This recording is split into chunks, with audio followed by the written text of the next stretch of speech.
Hello, I'm going to go with the idea that this might be the first time that you're listening to this channel. So the first place to start is to explain what Allo means. It's an acronym of 4 motets by the composer Anton Bruckner, and it's in Latin. It is Asperges Me, which means purify me, Libera Me, which means purify me, Locus Iste, this place, and justi means voice of God. So that's what Allo means. And you notice it's in a 4. That's highly significant because we consist of 4 bodies. You have a physical body, you have an etheric or life body. So when you're asleep and during the day, you don't have to consciously think about the functions of the organs or even have to control them. They just do. They're part of the control mechanism over your physical body, which is just your servant. Beyond that, you have your astral body, which we can sort of liken to being the soul. The soul is, as the word implies, singular, because you are a personification, an individualized aspect of source. And that leaves the I organization, which is the Christ consciousness, the core programming that is within the physical body. In some ways, you could see yourself as like an inverse Russian doll. So you have your 4 bodies. You also have 4 senses, not 5 senses. Let me just explain this. So you have your sight for seeing, you have your hearing for listening, you have touch, which is your feeling, and you have smell, which is scent. Now, what about this 5th sense? Well, that is taste. But you cannot count taste as a separate sense in its own right, because you cannot taste anything without touching it first. Now, these 2 explanations are given by Rudolf Steiner. Now, when we turn those senses inward, they have a direct equivalent, and that is, it's expressed in sayings like, I see what you're saying, or I hear you. I've picked up on the scent of this, and I feel it. And those 4 will lead you to the taste, which is good, having good taste. It is revealed from those 4 senses. The sense equivalent to smell is the in sense. You can see how that has been externalized in religions and such like. So again, it revolves around this number 4. Likewise, you have an inner world and you have an outer world. There is a micro and a macro. So even in the external world, that is a micro world. Your sort of circle that you move in, the people you encounter every day, the places you go every day, that is your micro, because there is a bigger world, which is like the macro version of it. So again, you have another 4 there. Now, I want to give you a sort of personalized explanation, because that's the best way to do it. Because it is very revealing, not about oneself, but about you, the individual. The individual is the in David, you all. So who is David? Well, David is the son. This is the way Neville Goddard explains it. It is David, the son, that you will see, because it comes from his frames of reference. So this is how he was able to explain it, using using scripture, basically, but in the internalized story.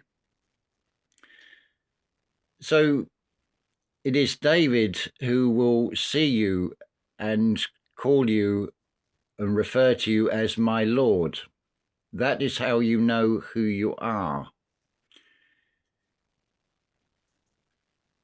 If you are researching anything, it is always a good idea to check your sources. So there are 4 questions that everybody has, and that is, who am I? This is what you ask yourself at some point or another. Who am I? What am I? Where am I? And why am I? There is a 5th question that is made apparent from those 4. So referring back to what I've said about there are only 4 senses, it reveals that 5th sense, that having taste. So likewise, the 5th question is when. Well, that becomes very apparent when you know the answer to the first 4. The who, what, the where, and the why. Now, these equate to those 4 senses. The who you can correlate to sight. The what is something you would say. If you don't hear something, you may say, what? Can you repeat it? Well, that's the equivalent of the hearing sense. The why comes through when you pick up on the scent. So that's the equivalent of that sense. And the where, that's the equivalent of touch, because it is in feeling. I think I've covered that. The why. Why is this happening? That also is made perfect sense. It is revealed from the combination of those 4, and it also answers the question of when. There is also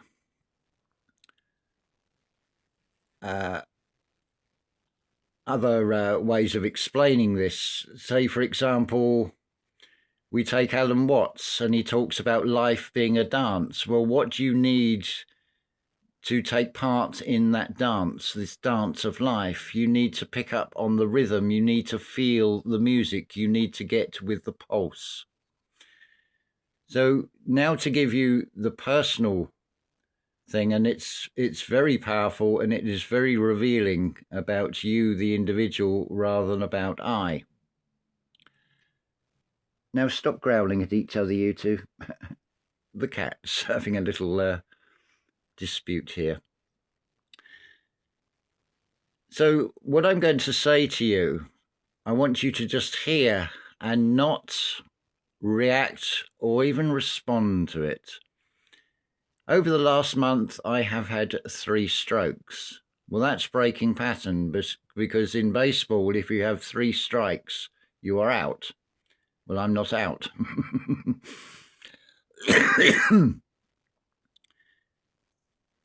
Now, if I was to say that to you, if we were to meet physically in person and say, I've had 3 strokes in the last month, what would you say? Would you come from what we could call the most negative reaction?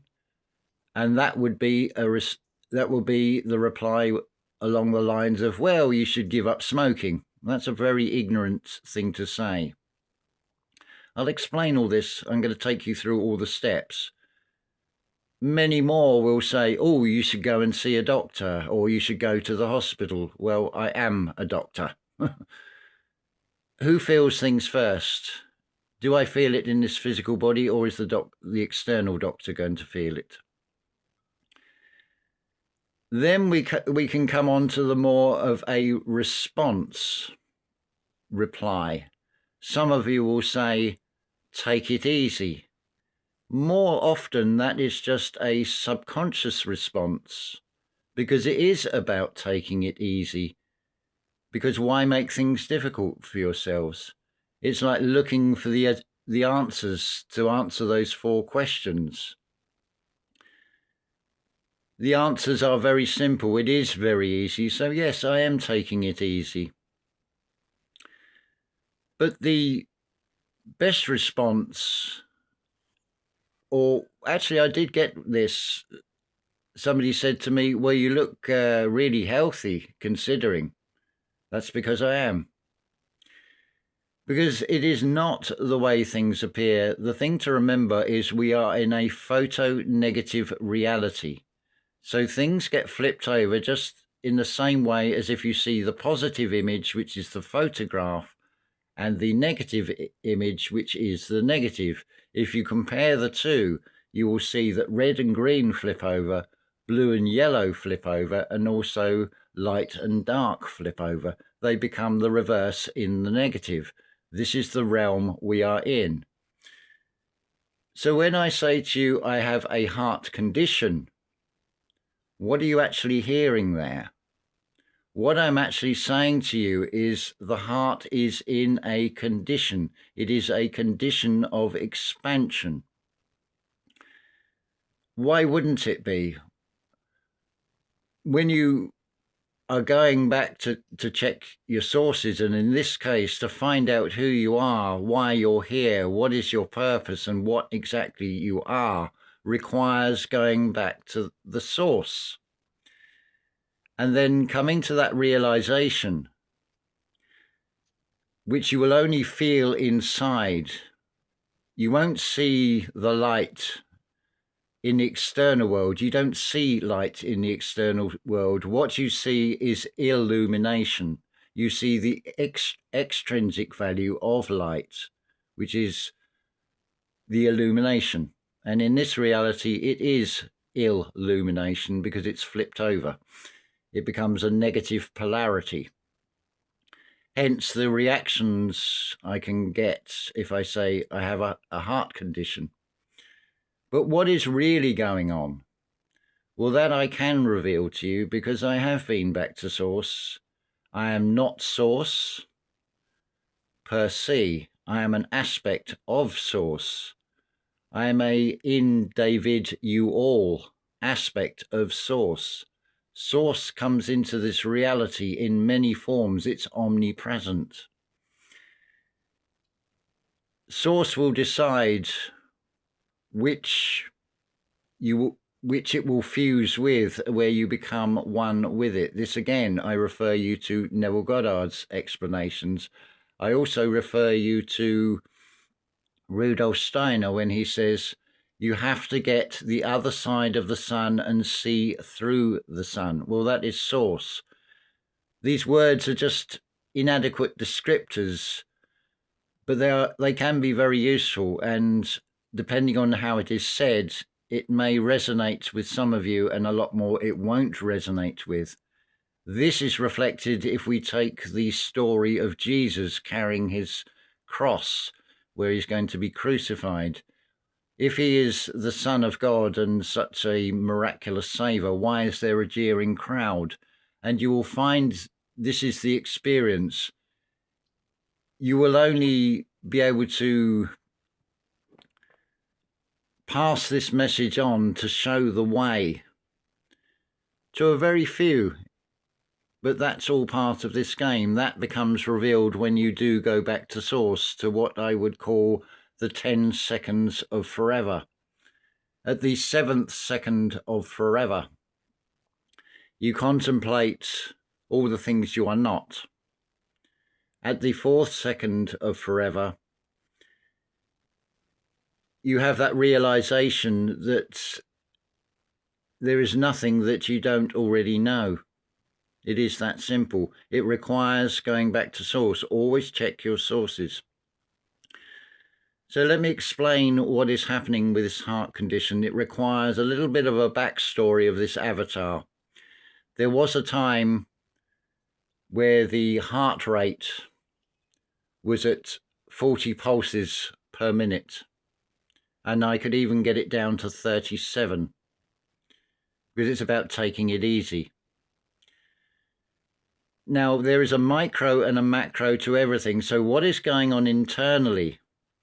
And the more it happens to more, that becomes a sort of a minority collective as opposed to the greater collective who are in fear states, in negativity. And that is what is powering this entire reality. But it's a balancing out of things. So it has to start somewhere, and it has to start within. Why wouldn't it be the heart? Because we are trying, or not, we're not trying, we are getting to the heart of the matter. If we were to turn this into, as an analogy, if we take a motor car and there's an electrical fault and we change the fuse because the fuse is blown, and it maybe works for half an hour and that fuse blows again, and you keep repeating it and the fuses keep blowing, that's not getting to the source of the issue. You have to get to the source, not look at the external outplay ends to try and find the answers. There is no better place to go than to go to the source. That is where you will experience what the real light is. This is where you get the term is real light. And in a photo-negative reality, its counterpart shadow is the Israel lie.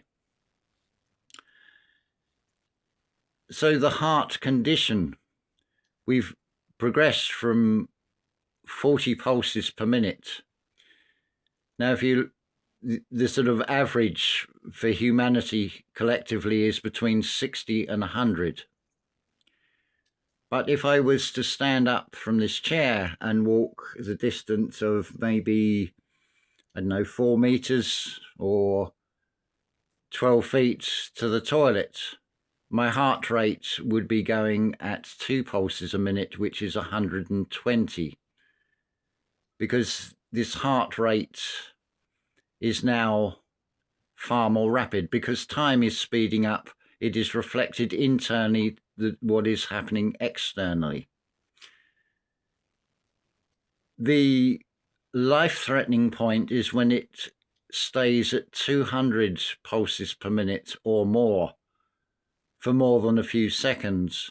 So you won't get, like was shown in that Titanic film, Leo DiCaprio in this freezing cold water giving this monologue. You'd be dead within half a minute, because the heart will open, because the blood now has to do a sprint. It is having to circulate so fast to try and keep the organs operational, and of course it will fail because we're in a finite reality. So you won't have a monologue, but the heart condition that I have is to achieve 137 point something to 138 pulses per minute, because I'm synchronizing with the fine nature construct of this reality. It's going to be interesting what happens after that.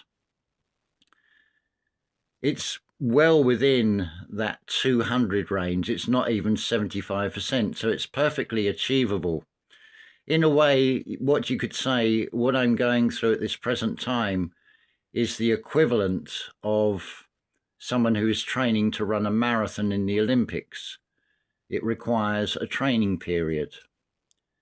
But going back to taking it easy, I don't have to physically do any of that to get this heart synchronizing with the fine nature construct.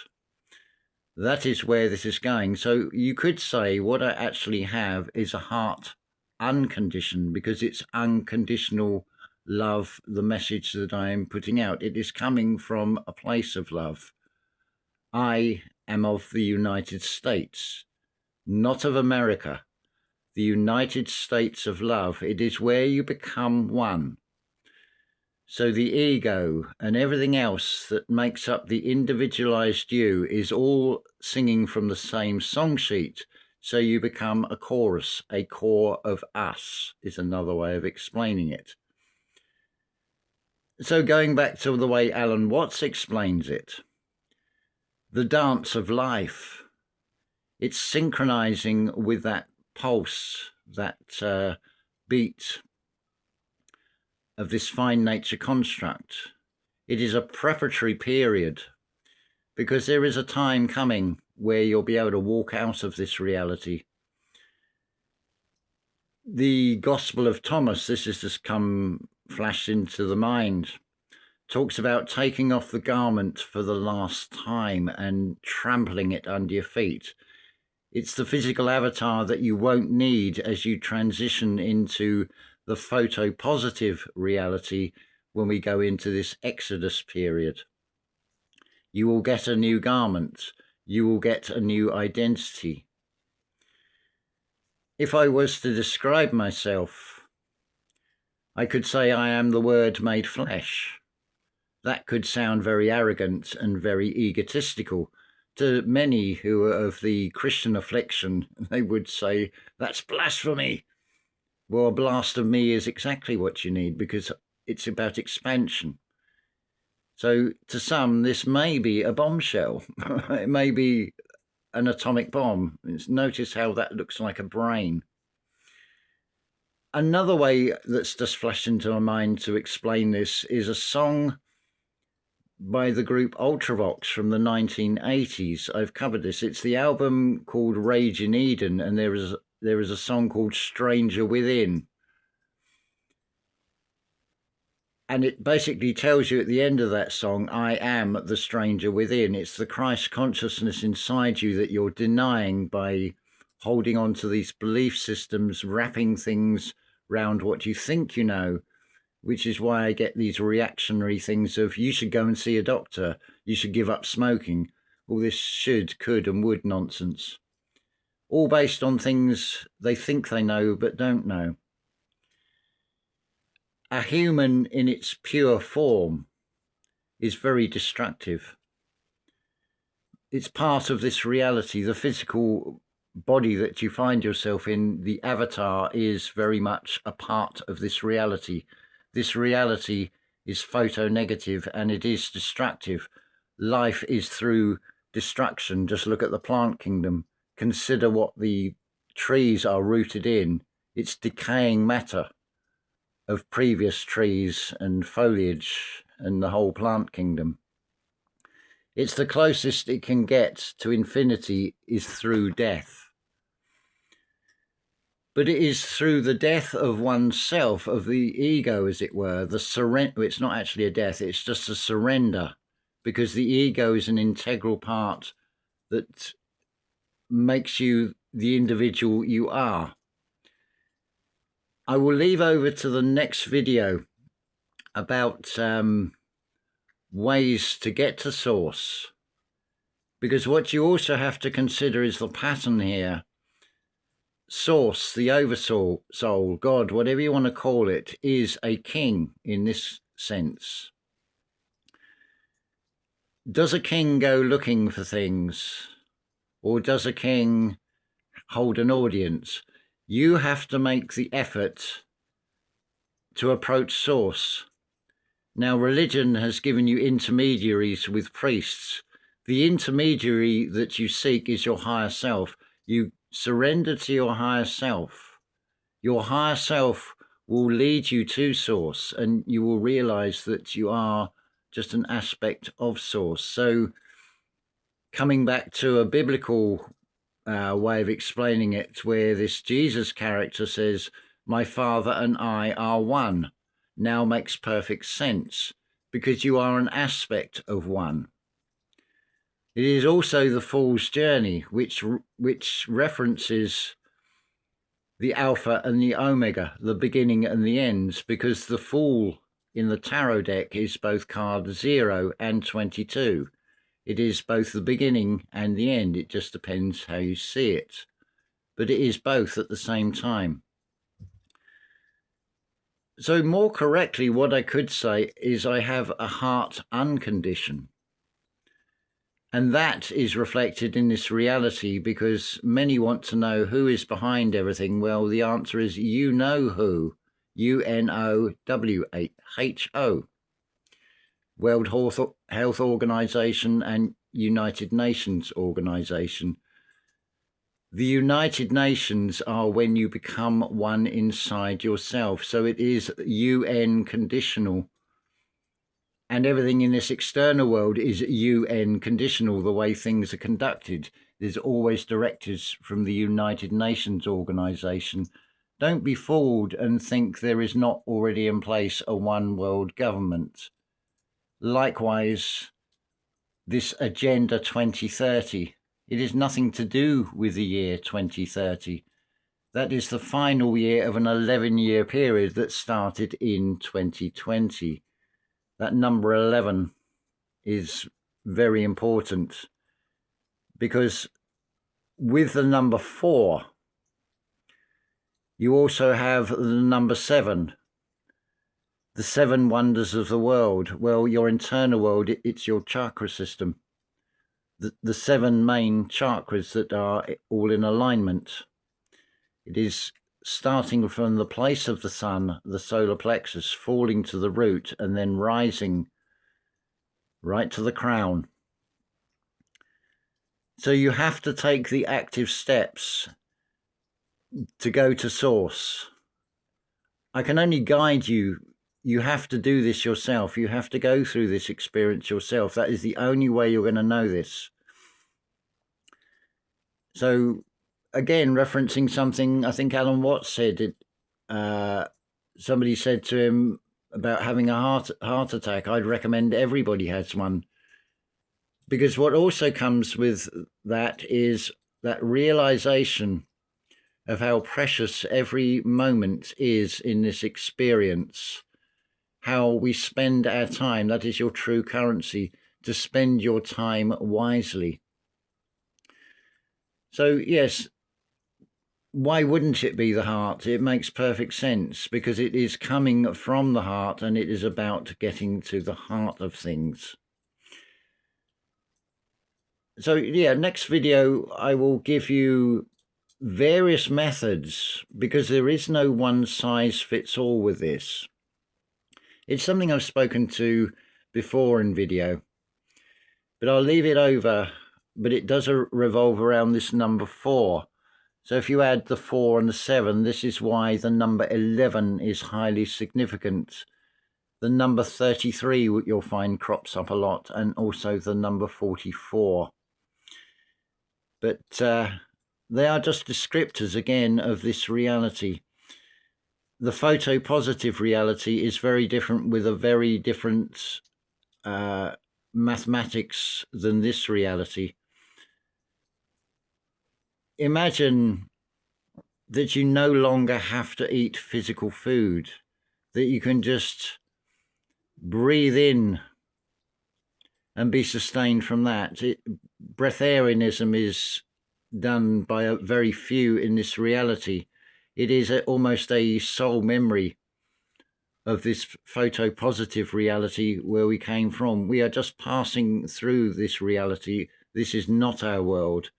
Hence, when again Jesus in that story says, I am not of this world, my ways are not your ways. That is very true. What you've got here is Yahweh's ways. But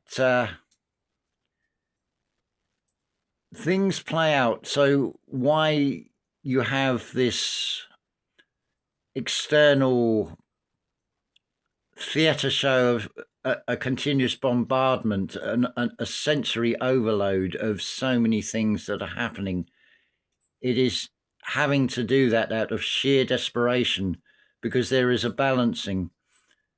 And every time one of these reset events comes round, prior to that, there is a growth of the positive side to balance out the negativity. You won't see it in the external world to any level that you can experience it when you find it inside yourself. Because then what you radiate out coming from the heart does change the micro world in the external, the circles you move in. At this present time, I am surrounding myself with angels. And I did have to laugh at the photo-negative comedy where the outside structure, the wind has destroyed it. It's now completely gone, but it was all leaning. So whilst I'm being surrounded by angels, the non-living showed me everything at funny angles, because angels and angles are basically the same word. It's just a flip over of the E and the L. So I think with that, we're now up to 30 minutes. That's a good time to stop, because 30 is a number that's very much associated with starting a ministry in the biblical story. So what a beautiful place to end this. And I hope that has given you clarity into what you hear, and then consider what is really being said. So going back to what I've said, I have a heart condition. I'm not reinforcing a negative thing because I know what it really means, because I feel it inside, because I have gone back to source. It's that self-realization that you are an immortal soul within a mortal vehicle, an avatar, to have an experience. But there is going to come a time, once you've come to this realization, that you will be able to walk out of this. You will not hold doubt, worry, or fear. They will be banished from your individual worlds. And that is what is going to give you the ability to take those active steps to go into the photo-positive reality. And that is far more beautiful. But what also comes with this going back to source is the realization that whilst everything does not seem to make sense here, it actually does. So we'll leave that there, because this is now coming up to 32 minutes. So I'm going to say, from the heart, unconditional love to you all.